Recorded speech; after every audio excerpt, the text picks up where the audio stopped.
India has of course achieved a good milieu in this. Like for example, if you look at by almost this year 2025 mid, we had achieved a very high solar insolation being in the tropical area.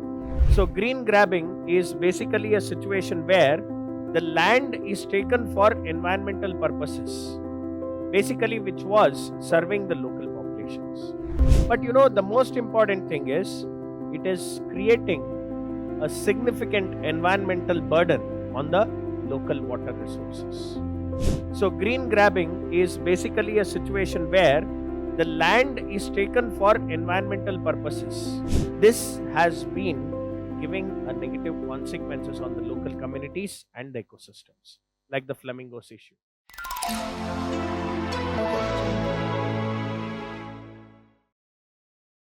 Good evening, students.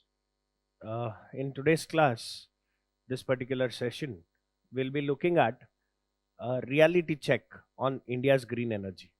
Okay, so myself Kasam Suhas, I will be explaining about the ambition that we are trying to reach in the green energy forum, green energy sector, and the on the ground challenges we are facing with respect to the same. Okay, so now to start with, like specifically, if I have to give you an overview, okay, otherwise let me tell you very simply, we have some ambitious targets. Okay, we have certain ambitious targets, like we are also achieving them, where it includes the global clean energy transition. India is showing a trajectory to become the global leader in the clean energy transition. Okay, now see, but there is, okay, chalo, before that, there is a rapid deployment of renewable energy capacity across India. Okay, this is like large scale projects, strategic projects, which have been like reaching several states, and there are several such establishments now. What you can see is this is showing a wider testament about the India's ambition and the political will to actually position India as the global leader with respect to like green energy. Okay, now this was also very well seen in the Conference of Parties 26, where we had pledged to achieve a 500 gigawatts of non-fossil fuel electricity capacity by 2030, right? So such is the scenario, but there are certain challenges to this. Okay, India has of course achieved a good milieu in this. Like for example, if you look at by almost this year 2025 mid, we had achieved a 50% non-fossil fuel capacity. So that's a big achievement. It's a very good achievement. Okay, it's a sort of an unbridled success that you can look at. By August 2025, we have a huge renewable energy capacity that crosses 200 gigawatts. Okay, so now despite this, there are certain issues we need to look at. Like for example, when you're looking at establishing any particular, like the green energy project, let us say the wind farms or the solar parks or any of these, the question is, how about the complexities associated with the land acquisition? What about the socio-environmental repercussions of this? And how about the financial bottlenecks and the technical bottlenecks, like the grid integration? And how about the other infrastructure, supporting infrastructure for proper utilization of the harnessed energy? What about the labor rights? What about social equity? So all these things are a big question of challenges that we have to look at. Now, when we look at this here in this particular lecture, I shall be giving you an holistic ecosystem centric analysis of the India's green energy. So that's the reason the title says India's green energy, a reality check. Okay. So this is something we'll be looking at. So basically, what is that green paradox? And on the ground, what are the challenges we have? And what are the key bottlenecks like land acquisition and complexities, grid integration challenges, social equity gaps like labor rights, and several others? Okay. So now, here, our idea is to actually move beyond looking at just the capacity focus. We have to look it at a holistic perspective, which is ecosystem centric model. Okay. So this is the overview regarding what we'll be learning. Now, first, let us understand the national ambition in terms of the policies, in terms of the targets, in terms of the progress we have achieved. So, firstly, India is very much committed to the cleaner energy, for a future with cleaner energy. That is very much visible through the robust policy frameworks we have and also the ambitious national targets we are with. The country, as I've already told you, in COP26 has pledged to achieve 500 gigawatts, has pledged to achieve 500 gigawatts of literally the non-fossil fuel electricity capacity by 2030. Now, if you look at this, this is very much important. It's a cornerstone for climate strategy, and this actually can be seen as a significant leap in the Indian policy making towards the energy security. Okay, so now to start with, let me tell you where these foundations were established. In 2010, when the Jawaharlal Nehru National Solar Mission was established, like or launched, let us say, that was the foundational policy where the journey towards the green energy began. Now, initially, it had very modest targets, like somewhere around 20 gigawatts of grid connected solar power by 2022 to be achieved. This was the target. Eventually, you will see this was later revised and an aggressive target was set up for 100 gigawatts. And like what you can see is the drive that you look around this was very much democratized access to solar energy or clean energy, let us say. Okay. Adding to this, there were several other programs, like for example, Pradhan Mantri Surya Ghar Muft Bijli Yojana. Okay. So here, this particular program was aiming to provide subsidies for the households. Like for example, anybody wants to install the rooftop solar panels. So this program used to actually provide them the subsidies so that they can generate their own electricity and actually also achieve some savings in terms of the expenses that they put on is saved. Okay. So now along with that, there is PM Kusum. This scheme has been empowering the farmers. Sorry.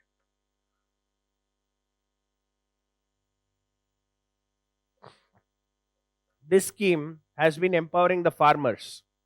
Like basically, they had subsidized the solar pumps and reduced by subsidizing these solar pumps. This has reduced the demand for diesel, and also they have empowered the farmers to sell the excess generated electricity over the grid.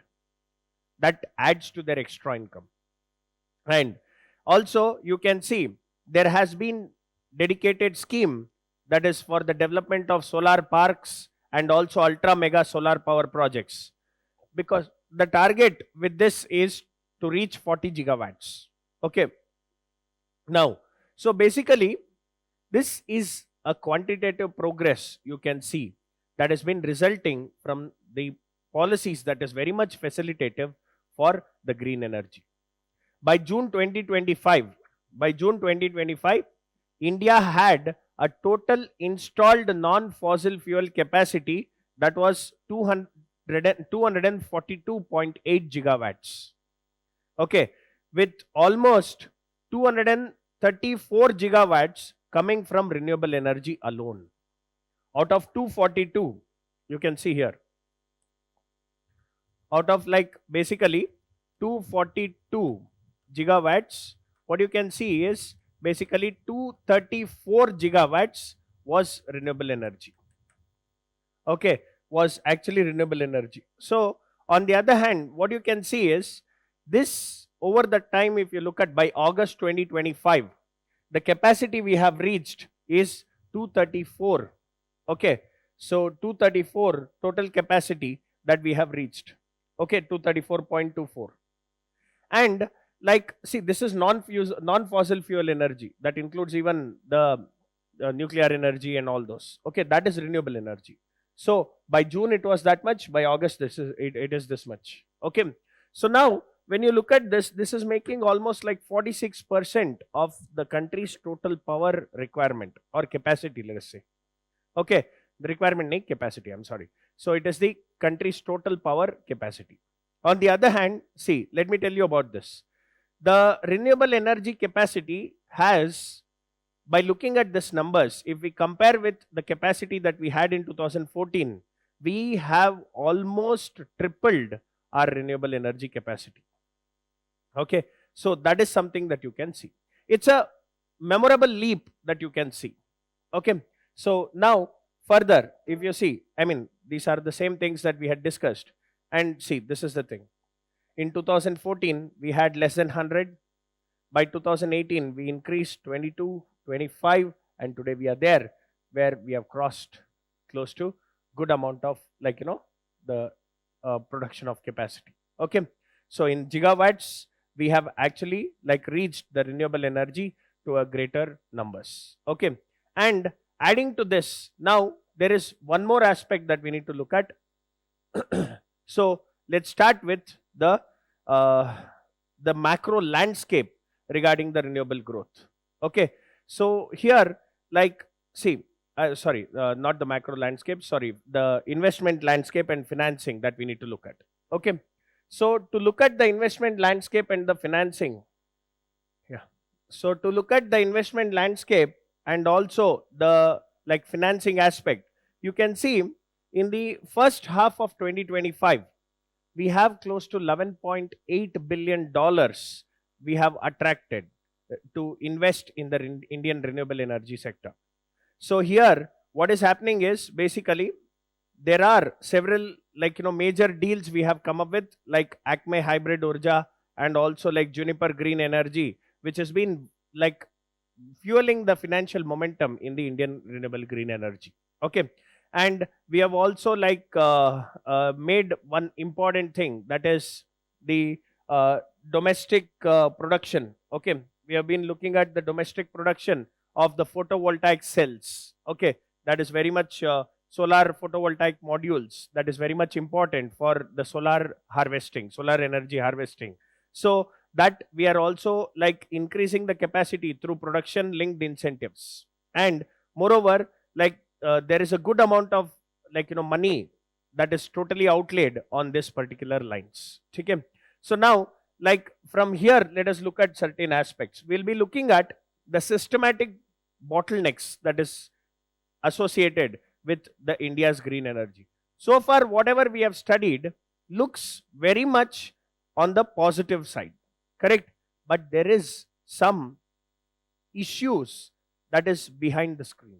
Okay, that is actually sort of like on the other side, because the positives are very much like showing the ambition and the robust policies and everything. But there is also the other side that we are looking at in this particular lecture. So the essence of this lecture is to make a constructive analysis of the other side of this particular India's green energy. That is the reality check we are looking at.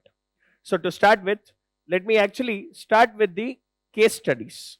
Okay, let's take this Badla Solar Park in Rajasthan.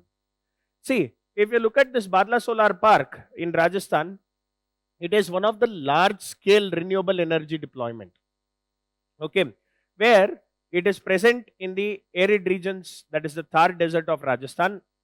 This project is expansive for 56 square kilometers. Okay, this project is expansive for 56 square kilometers, and you can say it has an installed capacity of 2245 megawatts. Okay, now, like, when it was completed, when this project was completed, it happened to be recognized as one of the world's largest solar park. Okay, and you can see such a achievement is something like such a massive achievement in the infrastructural projects is actually showing the nation's abilities. Such a wonderful project it is. And this particular like aspect, if you look at, there are major entities that had worked on this project, like you can take NTPC or SECI and also Adani groups. They have worked on this, and it's a public private model where the large scale project execution has been performed. Okay, now the total investment, if you see, for this project, it was 2.175 billion dollars. Okay, 2.175 billion dollars was invested on this. And like, if you look at this specifically, the region receives very high, like, see why this was chosen. That is the reason I am telling you here why this Rajasthan Thar desert was chosen, because the region receives a very high solar insolation being in the tropical area. Okay, and second thing, that receives very minimal rainfall. Okay, so that very high solar insolation and the very minimal rainfall is an ideal place for the, or an ideal environment for establishing a solar park. Okay, now this project is a significant contribution for the national energy goals. Okay, now on the other hand, this park also, this solar park also created about 10,000 direct jobs and 25,000 indirect jobs. So through that, it had also boosted the local economy. Okay, so now see, when you look at all these things, this is one of the very good innovations, that the technological innovations that the government of India has taken.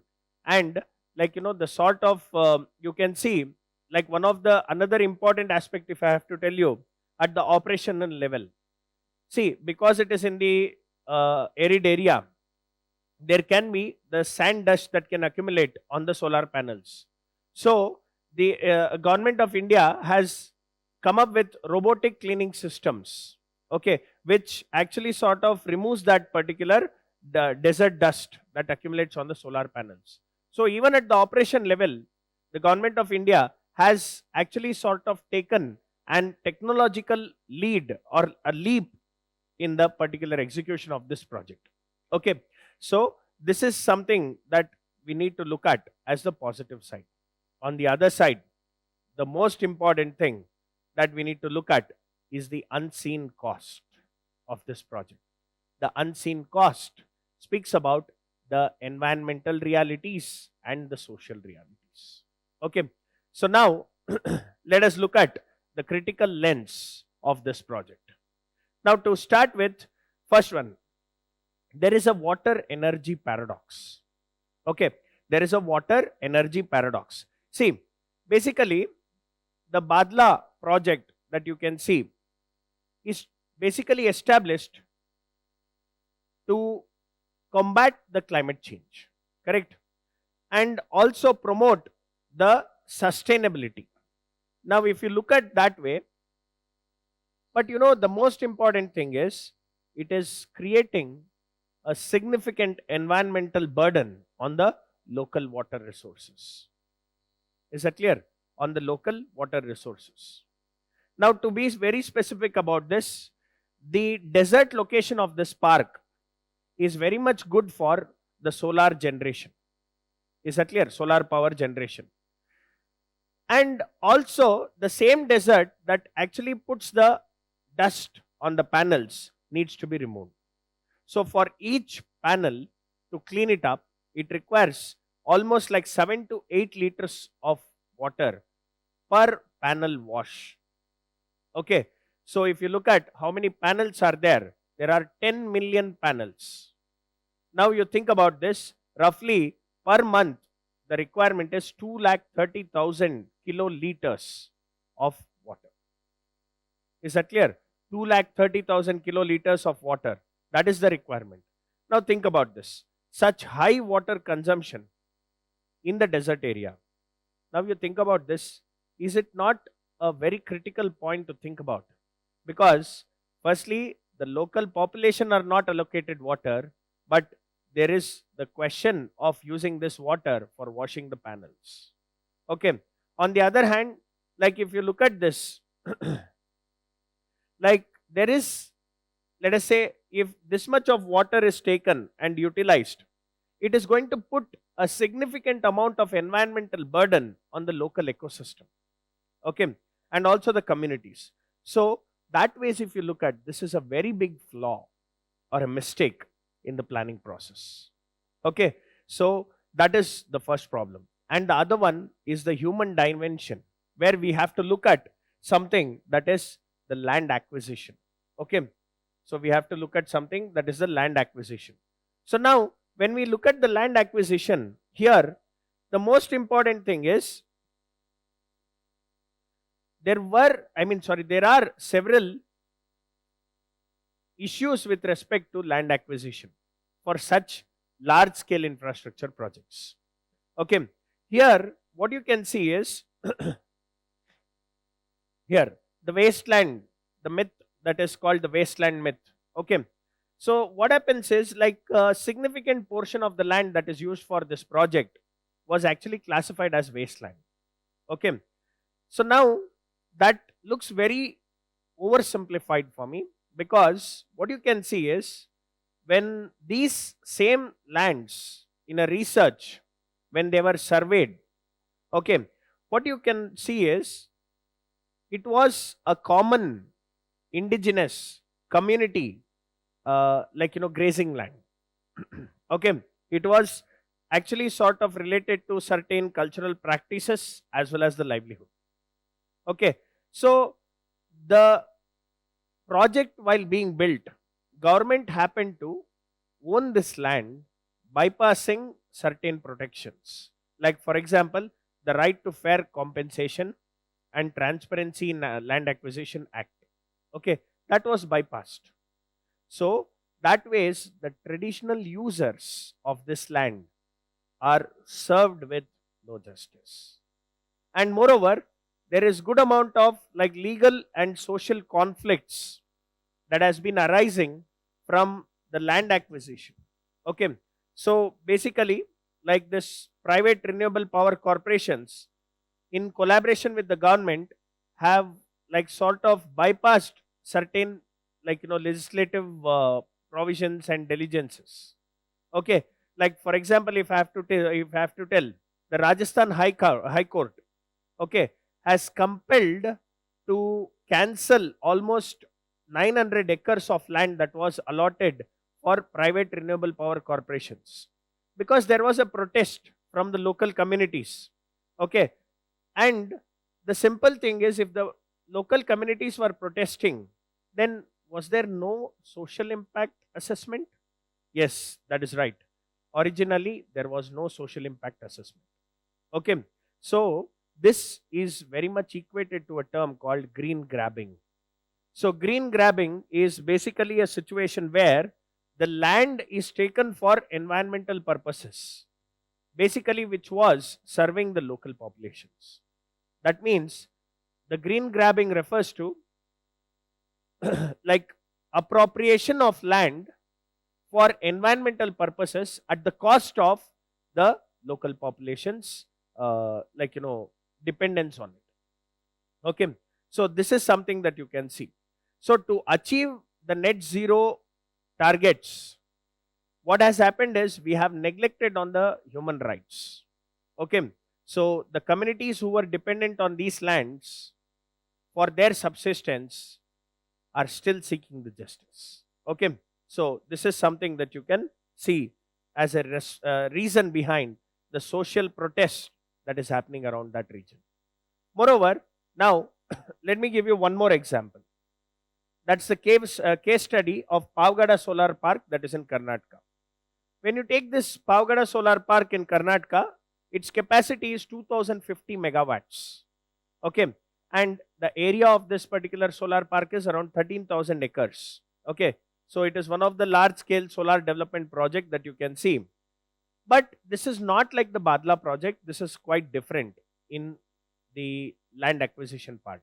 They have not acquired the land, but they have actually opted for land leasing model, where close to 2,300 landowners have provided the lands for lease, and the government happens to give a stable and consistent income for retaining their ownership in that particular area. Okay, so they will get somewhere around 21,000 per acre per month, and almost like that is like every 2 years. First 5 years, I guess they'll get only 21,000 per month, and after that, every 2 years once, the 5% increment can be seen. Okay, if you look at this particular aspect, the Pavagada region is drought prone region. So it is something can be seen as a stable financial return for the landowners, of course. Okay, so it should be a good one, but there are like mixed reviews about this. Like for example, this leasing model has been benefiting the large landowners, while the small farmers who are there, as well as most importantly the landless laborers, have actually been seeing no gains, or let us say very limited gains. Okay, and moreover, if you look at this project also promised for job creation, but when you look at this, there was no much of the jobs that was created for low skilled laborers or migrant workers. Okay, so whatever was actually promised, the contractors probably failed to fulfill it. Okay, so this was something that you can see, and moreover, this project has raised certain environmental concerns in that area, where it is looking for the same problem again like the Badla regarding the water requirement for cleaning, and secondly, there is no proper plan that is actually made for the end life disposal of the solar panels. Okay, the end life disposal, how do we actually dispose the solar panels, that is not looked upon. So the risk of this hazardous e-waste is a question. Okay, so that is the thing. Moreover, I will give you one more case study, that is basically the Gujarat's wind energy landscape. Okay, see Gujarat, if you see, it is India's wind energy powerhouse. Okay, it is India's wind energy powerhouse. What you can see is nearly almost 25% of the country's total wind capacity comes from Gujarat, which is around 10 gigawatts installed capacity. Okay, now this particular state has almost 1600 kilometers of land along the coast, which is very much ideal for generation of wind energy, where you will see the speed of the winds can reach almost 10 meters per second. Okay, so that ways the Kutch wind farm is one of the premier location in Gujarat. Now that is like the part of a larger Gujarat hybrid renewable energy park. Okay, so this was designed for a 30 gigawatt capacity over a large area like 72,600 hectares, and today this successful wind park has significant environmental as well as social cost. Like for example, let me explain this. There is dense concentration of wind farms, okay, especially in the coastal areas. Now in the Kutch region, okay, now what happens is this dense concentrations of wind farms has been a challenge in terms of the health of the local communities and also agricultural troubles. Like for example, let me say very much clearly, there is significant impact on the wildlife. like for example, let us take the bird population. Flamingos, which is actually Gujarat's state bird, come over to the state for as a vital, I mean, very important breeding ground. Millions of them flock in, and like sort of they happen to use Gujarat's Kutch region as the breeding ground. But what you can see is many of them die. Many of them actually die from the collisions with the transmission lines. So now, like such establishments, okay, such establishments of large scale renewable installations actually has been a biggest threat to the desert ecosystem of the Kutch region. So, which was mistakenly expressed as a wasteland, is not a wasteland but an ecosystem which supports the breeding ground of flamingos. Now, see, very simple. These extensive transmission infrastructure that you have is the reason behind such disruption of the local ecosystems. Is that clear? So now, on the other hand, if we have to look at, there is an hybrid model. So, like there is a hybrid model, that is the Gujarat Hybrid Renewable Energy Park. There is one more park, that is another example I'm bringing. That is in Khavda. Okay, so it's actually next evolution in the India's energy parks. So what you can see is this is neither like Bhadla or any others, but it's a hybrid park. Here, both, like there is solar energy as well as the wind energy that is being harnessed here. Okay, so there is a 30 gigawatts of capacity where 20 gigawatts is solar energy and 10 gigawatts is wind power. The area of this park is around 72,600 hectares. Okay, so what you can see is this is a direct application of the Indian government's national wind solar hybrid policy. So you can see India is actively engaged in increasing its green energy, right? So now, like it is optimizing the use of the land and also the transmission infrastructure by going for a hybrid model. Okay, so now when you look at this here, there is in the run of Kutch, there is good amount of insolation as well as consistent wind speeds. So it's a hybrid park, very optimal position. Now, see, the most important thing here, this project happened to attract an investment of $18 billion, and it is estimated to create 1 lakh jobs in that region. Okay, so but here what you can see is what we are looking at is that this hybrid project can stabilize the power output, and also this can actually sort of make sure the overall cost of the electricity generation will be dropped. Okay, so this is the thing. So there are such good projects across India. But now, what are the on-ground challenges? When we look at the on-ground challenges, okay, so like basically there are certain challenges that we need to look at. First one, see, there is a narrative that it creates a massive jobs and also economic growth. Correct?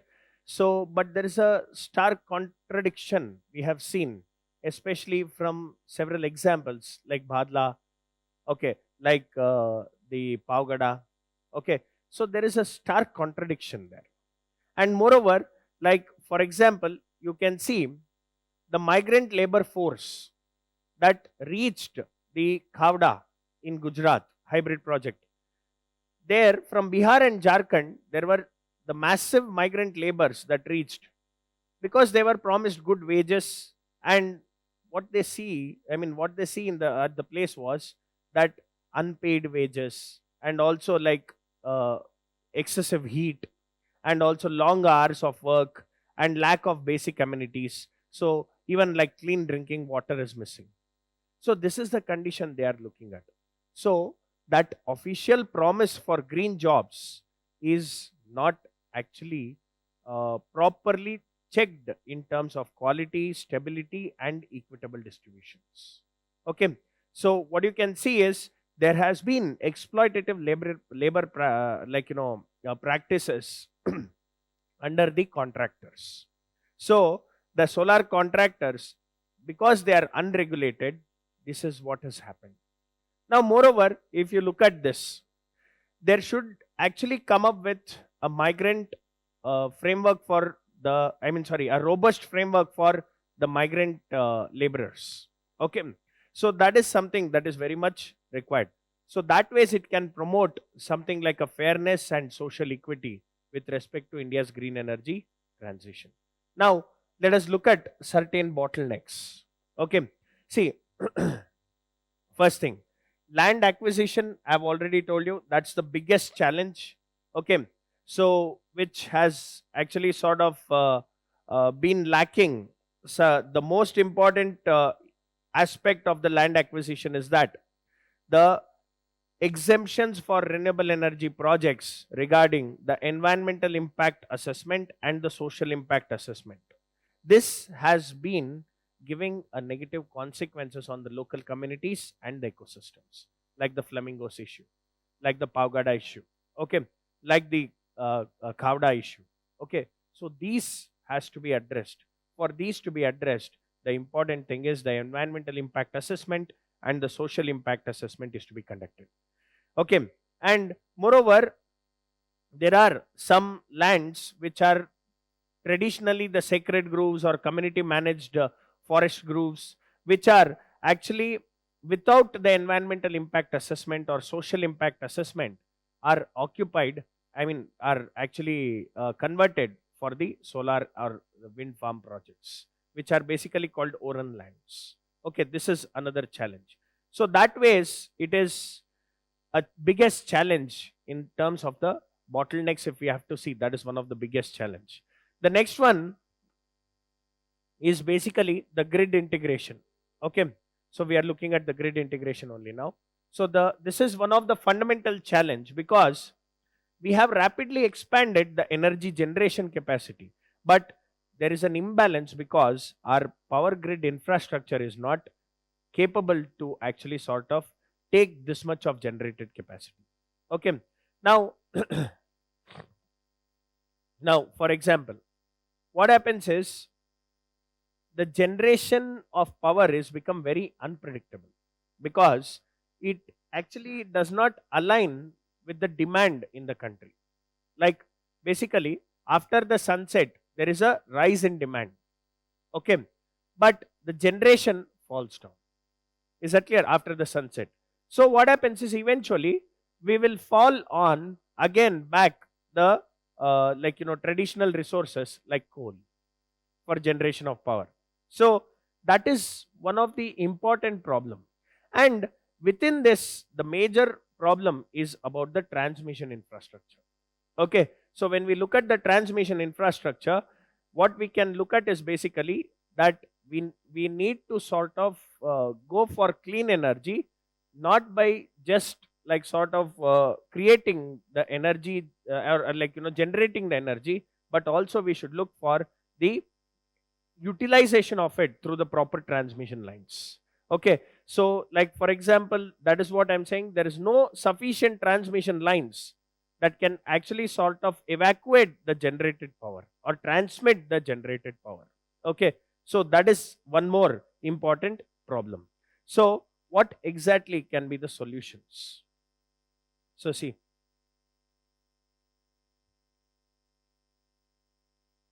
this already I've told you: low skilled, unfulfilled job promises, human rights neglect, like the Oran lands, that is the community lands, and migrant workers, human rights, and uneven benefit distribution. I've told you about this. The Kavda hybrid park, I've told you about this. So let us look at the solutions now. So looking at the solutions, basically, we need to come up with a multi-dimensional approach. Okay, so basically, there are certain missing puzzle pieces that, when properly placed, will fit accurately. Okay, like we need to, like in the first, we need to bring the technologies. Like for example, the battery energy storage systems or pumped hydro storage. Okay, so basically here battery energy storage systems are nothing but the lithium ion batteries. See, this way, what you can see is there is sort of declining cost regarding this batteries, and we are projected to actually go for 32 gigawatts of battery storage capacity by 2030. So that ways it can support the national renewable energy targets, that we need to actually enhance it at a faster pace. Moreover, if you look at the pumped hydro storage, that is actually one more way of long duration solution, where almost we can store and use the the energy that is generated from the green sources like solar and the wind energy. So basically this is the storage devices like the battery energy storage systems. Okay, and also like we need to actually modernize the grid that we have with automation, real time monitoring, smart meters, and communication systems, and all these things. By doing that, we are adhering to our goal of national smart grid mission, and also that particular modernization of the grid will facilitate the integration of the distribution, or let us say integration of the transmission lines to distribute the generated power. Okay, so this is something that we can look at.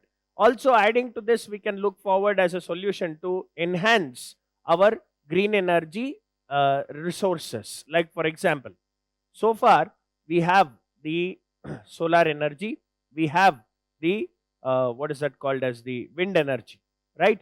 We can go for the green hydrogen. We also have a mission, National Green Hydrogen Mission. A budget of nearly 20,000 crores is given for that, to establish India as one of the global hub for green hydrogen production. Okay, so we are working. I mean, there is a good amount of dedication from the Indian government side regarding enhancing or diversifying, enhancing as well as diversifying the green energy resources. But they need to also look into the missing gaps like the transmission lines, environmental impact assessment, and the social impact assessment, labor rights. Okay, and sort of these things when adhered to, it's a very good solution for the climate change that we are going to look at. Okay, so the basic aspect is that we need to look for grid modernization, energy storage revolution, and policy reforms with respect to land acquisition. And that's what I said, mandatory social and environmental impact assessments and social justice frameworks basically bring some legal protections to the migrant workers, and also sort of bring, as promised, the jobs for the low skilled laborers also. Okay, so that is something that needs to be looked at. Is that clear? So to conclude, on the bigger picture, if we have to look at the India's green energy shift is very powerful in terms of achieving the narrative that particularly showing the generative capacity or green energy capacity. But there is certain small or like relevant challenges in the field of the grid transmission or grid modernization, and also the social and environmental cost that needs to be addressed. So now the current capacity is completely focused on sort of bringing more models in the green energy sector. So that's fine, but without a good transmission line, it's very risky. Okay, so that is something. So we have to look at what is the need of the hour is, we have to make sure the clean energy vision that we have is very much stable and it is equitable in terms of the benefits of it reaching to everybody. Okay, reaching to everybody, that is something with the social responsibility and the ecological responsibility is something that we need to look at. That will make sure that we are sailing from ambition to sustainable reality. Is that clear? So that's it from this particular session. Okay, thank you.